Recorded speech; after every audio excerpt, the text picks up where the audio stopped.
Hi guys, I'm Larissa of Prodigal Pieces. I'm here to show you how to make a tiered planner that you can use for herbs, flowers, whatever your heart desires. Stick around and I'll show you how.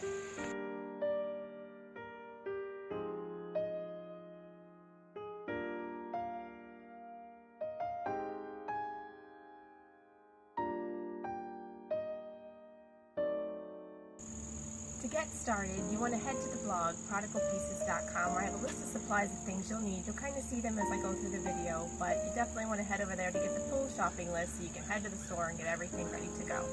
What I'm using today is a composite terracotta pot that is nice because it's shadow resistant, it's lightweight, and it's also able to withstand frost.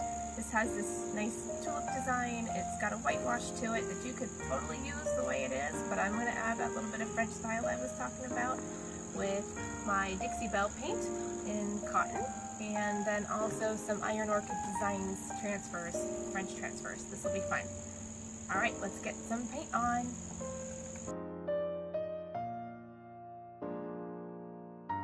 Alright, we're ready to paint. I've already taken care of this larger pot here. Whitewashed the outside of it and did a little bit on the inside there because there's going to be soil, you really won't see that.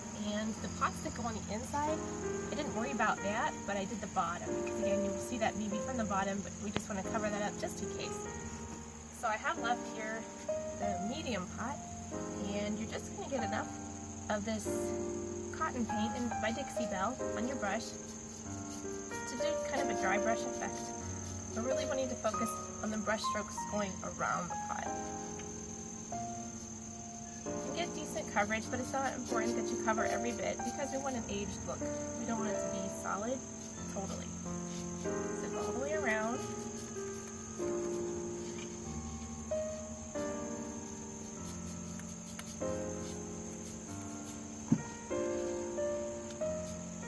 This is a nice color because it goes with just about anything. Totally has that French vibe to it with a fresh crisp look. Alright, now I'm going to do the inside edge, just about a brush width.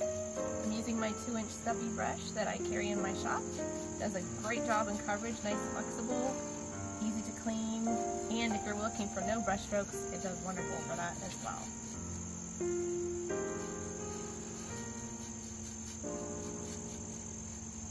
Alright, time for the small one.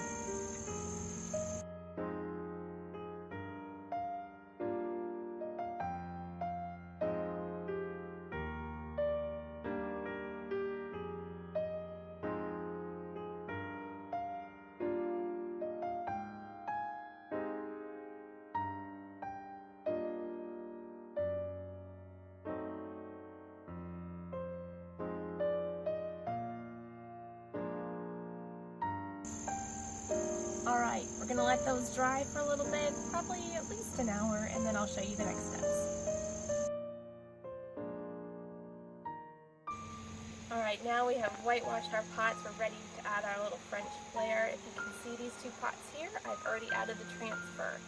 What I used was the Iron Orchid Designs French Pots 4, and it comes in a sheet ready to go. I cut it into sections, and I'm going to show you how to burnish it onto the pot to add just that little bit of fun. I mean, that's what it's about, right? Adding a little bit of fun to things that we do.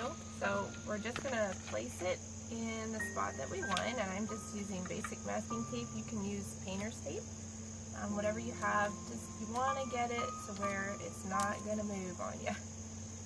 And Iron Orchid has wonderful products. This one's fun for me because it's easy to do. I used a lot of their items before, as well as Dixie Belle, and now they have come together and I can get them both there. Alright, here we go. Burnishing tool comes with the transfers. You're just going to basically press this on and rub and try to work from the center out so that it lays as flat as possible. Because this is a curved surface, it's not going to lay exactly flat, but that's okay. As long as you're working in the same direction, it'll still come out. If you go from the center out.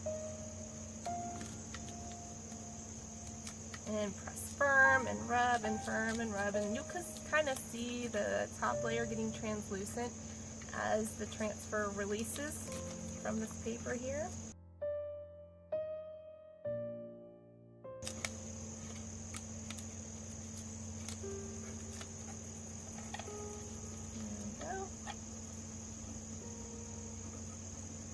Mind you, I'm doing this upside down, so it'd be even easier if I could turn it towards me, so not a problem. Stick it in the nooks and crannies, make sure you got it all off.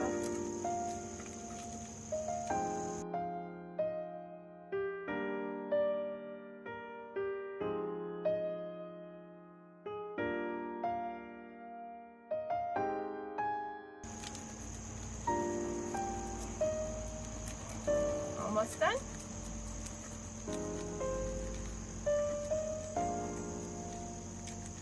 And I double check, kind of go over, you see how it's kind of popping off? If there's a spot I missed, it'll let me know. And then just hit it again, and it's pretty simple. Little dots here and there. I think we're good. Alright. If you start at one side to make sure you're good, because you can always lay it back down if you see something not quite laying the way you like it to.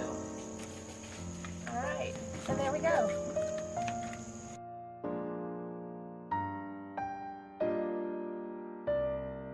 So the next part I want to do, if you know me at all, I like time worn and aged, and I'm going to take this flat white and just kind of give it a little bit of age with some of this Dixie Belle Mustang wax and brown.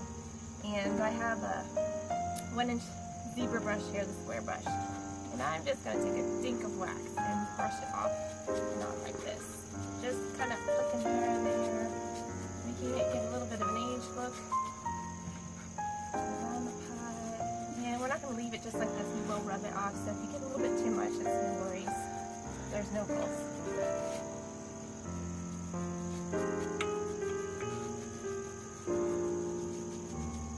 And you would want to do this to all of the pots. I'm going to just show you on this one.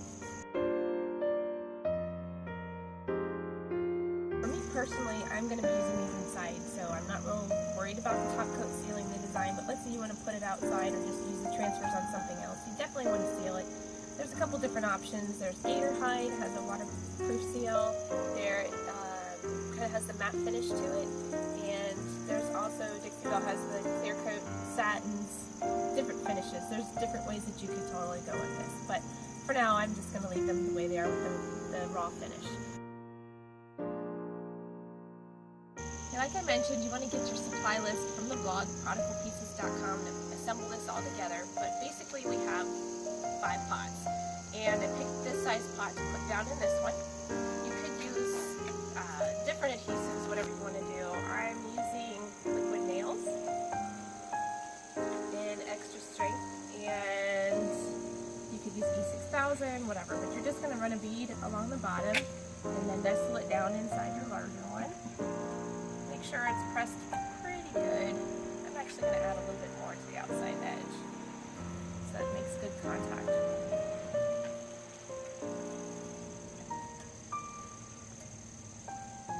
Okay. Nestle it down in there, make sure it's level, and we're going to have to let these cure overnight. Again, we're going to put the other one inside the other.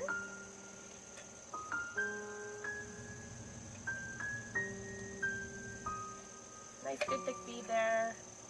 Press it down in, making sure it's level and connected. Then you're going to run a bead on top of this pot. Nice and thick. And set this pot inside. I'm going to turn it towards me so I make sure the graphics are lined up. Alright. And then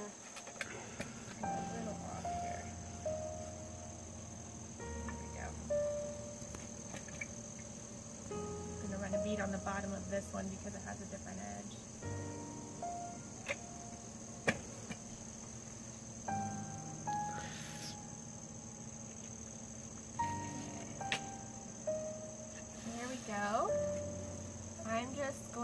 to let this rest overnight, and then we're going to fill it with plants.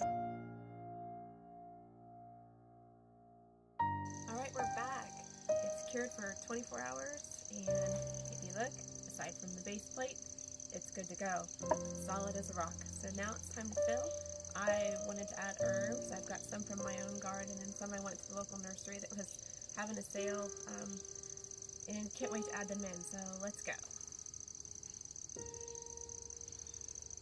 Fill up the base, fill up however you like. I've got a mix of potting soil.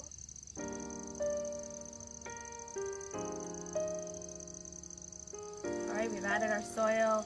I've added some chocolate mint from my garden, some oregano, and like I mentioned, I purchased some plants. We've got some sage, but I'm a foodie at heart and I really enjoy cooking. So this is going to be wonderful to have not only fresh, but just the smell. Have you ever just rubbed them between your fingers? It's a wonderful thing, almost therapeutic. Well, it is therapeutic. To be able to have fresh herbs in your house. So I'm going to be filling in with my plants here and give it a good watering and set it in my windowsill to enjoy through the winter. Nothing like having fresh herbs in the house for different reasons. We've got time. I'm just really excited. I hope you've enjoyed this tutorial. Come see me at my blog, prodigalpieces.com.